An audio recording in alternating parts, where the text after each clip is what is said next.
Hi, I'm Larry Louie from the San Francisco campus, and I'd like to show you the basics of Mentimeter. First, I'm going to show you what it looks like inside the classroom or inside the virtual classroom, how you could use polling inside a PowerPoint and have students respond, whether it's in person or nowadays online. And then after that, I'll show you how easy it is to set up one of these polls so that you won't feel intimidated that it's some complex programming language. It's not. It's very, very simple. So first, here's just the class that I recently used, and it's a course called Business Essentials. Really doesn't matter. It's a brand new course with brand new students who are entering this fall into our undergrad program. So the first thing I did was to have them have a survey. I wanted to know, where are you from? So the first question was a simple polling question, which is type in to the survey the country that you were born in, and that would show something like this. Now, the cool thing about Mentimeter is I left this so that the screen would just refresh. You could choose either way, but I wanted to have the students see it as they typed in their country. You could see the results in front of their eyes. So here you see the end result with Italy being the most students from Italy, and then Germany, Mexico, Dominican Republic. But as it was going, it may have started off with Martinique, and Martinique would be in the center. But as others were entered, they would bump Martinique and it would move around, and eventually Italy and Germany were the largest, right? So they could see it. It's kind of a cool interface to see, and they're curious about who's in the room with them, especially if it's a virtual classroom. The second one was a polling question that's a multiple choice. Here, there's no right answer, but you can imagine that in some things you're doing in class, there'd be a correct answer. You're just asking a question, see if they did their reading or see if they're paying attention. But here's the simple question of, what job would you like when you graduate? And here, most of them want to be entrepreneurs. Anyway, so this was just predetermined choices that I could do. And I could have A, B, C, D, or I could have, in this case, 7 or 8 or so different choices. So this is a kind of a classic bar chart in response to a multiple choice question. The third is a slider bar, where they could slide the response. On one extreme, strongly disagree. On the other extreme, strongly agree. And here is just on upon graduation. And what's their goal? Is it great grades? Is it a network of contacts? Is it high pay?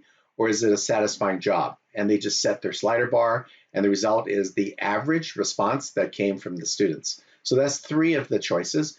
Then the other thing I used recently was I did a video case study where they watched some people from Grubhub talk about their business, see some pictures of their delivery service and customers. And then I had 2 questions. Why did they succeed? And as new entries come into the market, how can they compete? And I had this question. So this is kind of a scrolling set of responses where they type in anything they want. It's a free form entry and it shows up. And then as more come in, it rolls up and it bumps out the top and feeds from the bottom. And as a teacher, I can comment on the ones that were there. I can even scroll up and down. You see the arrow here. So I'm not limited to just 9 responses. I can go up and down and see other responses. So it's a good way, again, for people to be engaged. They could type it anonymously, so they won't be judged. And there's even filters for profanity. That's one of the features, so that if some obnoxious students are trying to kind of make a name for themselves, those we block from response.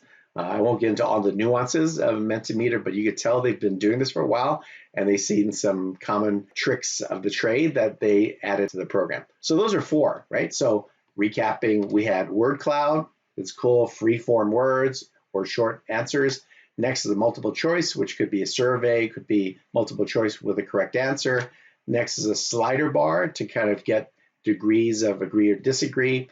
And then last is just responses, just like a floating bulletin board. Just imagine you speak to a class of 70 students, say, oh, does anyone have a question? They could even post questions. So that's another way to do this. Again, anonymously, and you don't have to scroll through the chat box and things like that. So I found it quite easy. Now, you say, well, this must take a lot of work.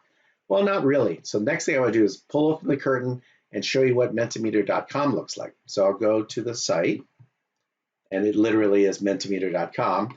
The first thing I'd see when I enter is I'd see a list of my presentations. And Grubhub is the one that I did most recently, so I'll just click on Grubhub, and I'll do one from scratch right now. So you see that it is not hard at all.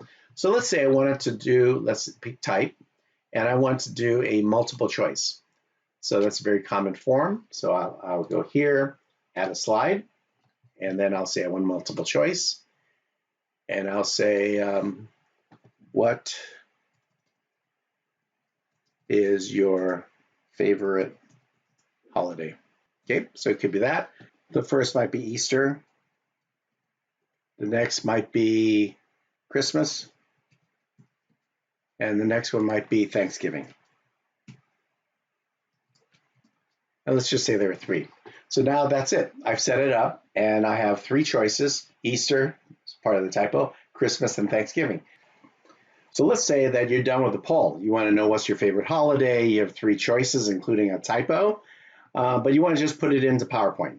So we want to copy the URL on top, just shade it, Control C.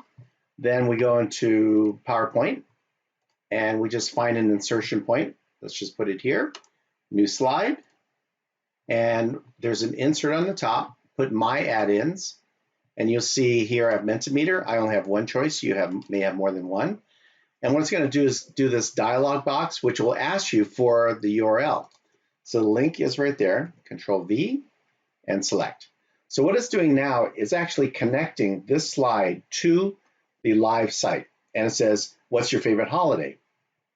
So now it's on your slide. It's a PowerPoint slide. It looks like that. You show this to the students and you say, oh, students, go in and go to type in the URL, and it's right on top, www.menti.com.